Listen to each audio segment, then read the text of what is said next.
On Christmas Eve, a lonely CEO sat alone at the airport. "Can we sit here, mister?" One small question made him give up his flight. The airport terminal hummed with the restless energy of Christmas Eve. Outside the tall windows, snow fell in quiet waves, blanketing the runways in white. Inside, travelers rushed past one another, dragging suitcases, clutching boarding passes, eager to get somewhere that felt like home. But in Gate 17, tucked away from the chaos, sat a man who had nowhere he needed to be. His name was Daniel Cross, CEO of a tech firm that had swallowed 3 competitors in 2 years. His suit was crisp. His watch was expensive. His expression was empty. He sat alone in a row of chairs, staring at his phone but not really reading anything. Around him, families laughed, couples whispered. Children ran in circles, and Daniel felt nothing, not loneliness, not sadness, just the heavy, dull weight of silence that followed him everywhere now. Then a small voice broke through. "Can we sit here, mister?" Daniel looked up. A little girl stood in front of him, maybe 6 years old, with dark curls tied back in a ribbon and eyes that sparkled with the kind of hope only children carry. Behind her stood a woman, young and tired, holding a worn backpack and a jacket that had seen too many winters. The woman's face flushed. "I'm sorry," she said quickly. "There are seats everywhere. We don't have to," but Daniel waved a hand. "It's fine," he said, his voice flat. "Sit." The little girl smiled and climbed into the seat beside him. Her mother sat next to her, quiet and tense, like someone who had learned not to take up too much space in the world. For a while, no one spoke. The girl swung her legs, humming softly. Her mother stared at the departure board, biting her lip. Daniel returned to his phone, pretending not to notice, but he did notice. He noticed the way the woman's hands trembled slightly, the way she kept glancing at her daughter, then at the gate agent, then back again, the way she seemed to be holding her breath. "Are you going somewhere for Christmas?" the little girl asked suddenly. Daniel blinked.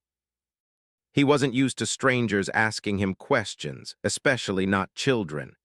"Yes," he said after a pause. "Boston." The girl nodded seriously. "We're going to see my grandma. She lives far away. Mama says she makes the best cookies in the whole world." Daniel almost smiled, almost. "That sounds nice." "It is," the girl said, "but we have to wait a long time. Our flight isn't until tomorrow morning." Daniel frowned. He glanced at the woman. She wasn't looking at him. Her jaw was tight.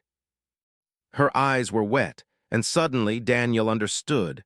They weren't waiting by choice. He didn't ask. He wasn't the kind of man who asked.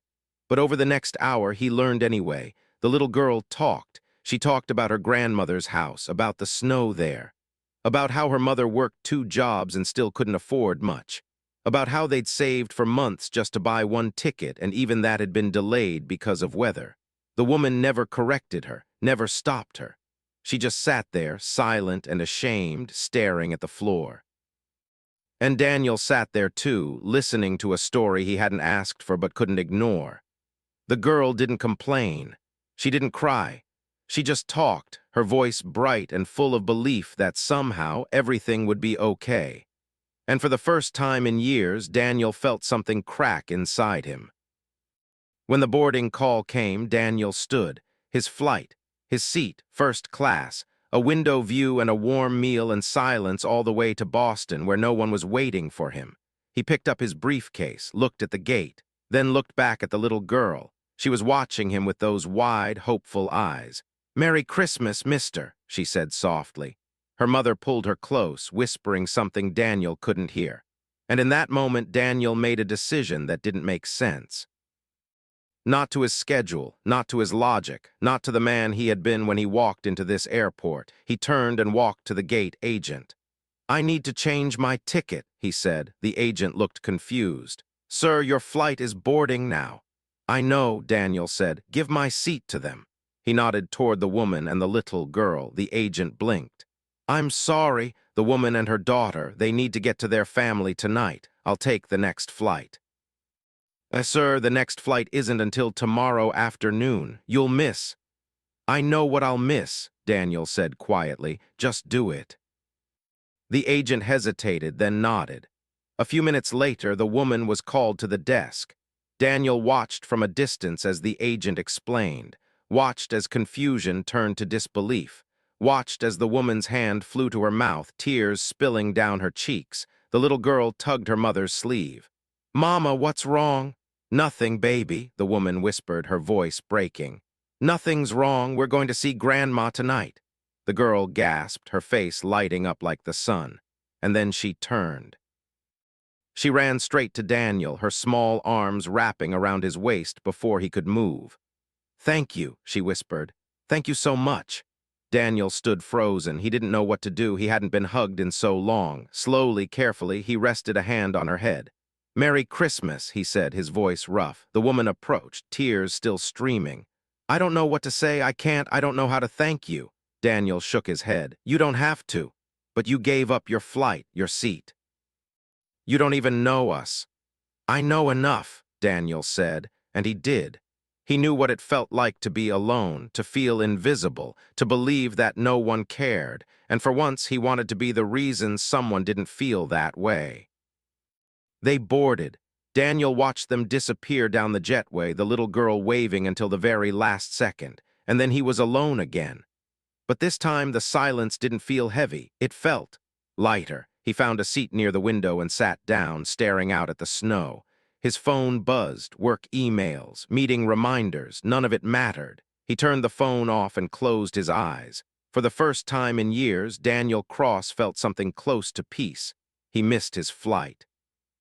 But he found something he didn't know he was searching for. A reminder that kindness didn't need a reason. That sometimes the smallest gesture could change everything. That second chances weren't just for the people who received them. They were for the people who gave them too.